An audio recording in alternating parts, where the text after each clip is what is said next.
आखिरी। हाँ भाई भाई भाई, हाँ भेज दीजिए। नहीं नहीं बस मेरे साथ या जाओ, आप भी जाओ। ठीक ठीक।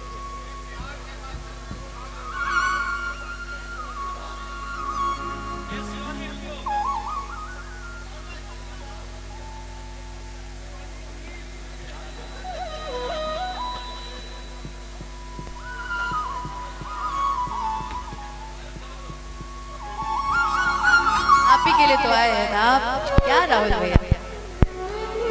दीपक चाचा जी बैठे हैं ना, आराम से बैठिए। ठीक है, अच्छा से गाइए और जाइए। एक बढ़िया सा एक गाना गाइए शांति से, और फिर इसलिए कर रहे हैं ना कि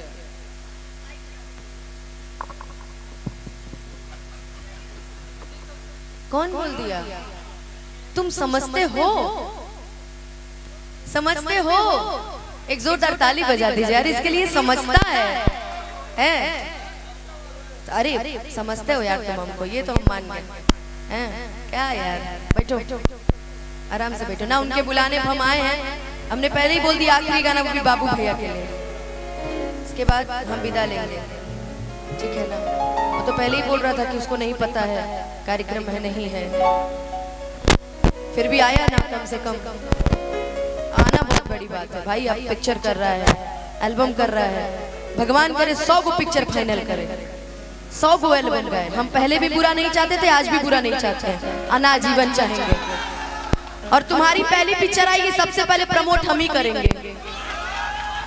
और तुम भूलना मत, तुम्हारे हर गानों का प्रमोशन भी सबसे पहले हम ही करते हैं, चाहे वो कोई भी गाना हो। एक गाना गाए थे ना कि मत पूछ मेरे महबूब सनम तुझे कितना प्यार मैं करता हूँ। गानों को भी सबसे पहले प्रमोट हम ही करते हैं भाई साहब। क्या करिएगा कि समझे न पानीता हरे गसली राधा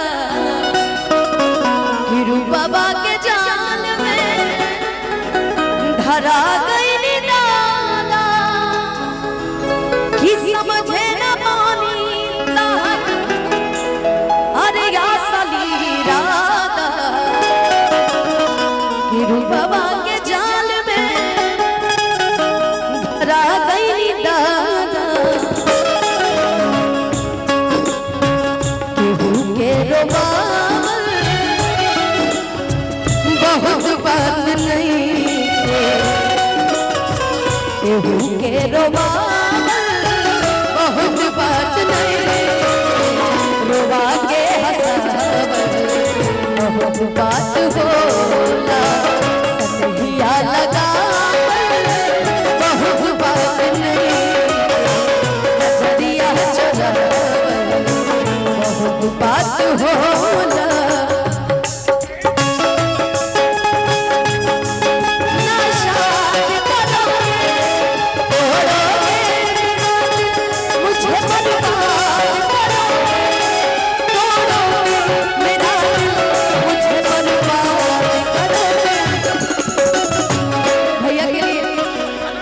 लेकिन उनके लिए ये गाना नहीं है, ये गाना दीपक भैया के लिए है कि दिल फिर भी तुम्हें याद करोगे, याद करोगे, याद करोगे, याद करोगे।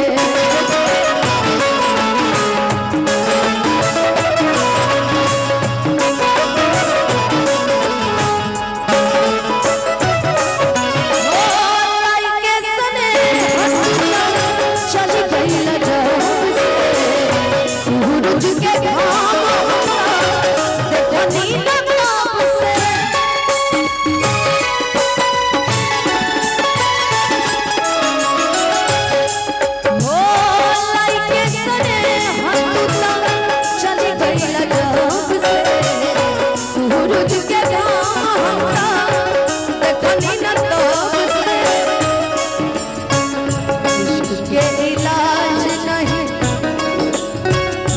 जहरिया से होला इश्क के इलाज नहीं जहरिया से होला उमरिया के लोग नजरिया से होला उमरिया के लोग नजरिया से होला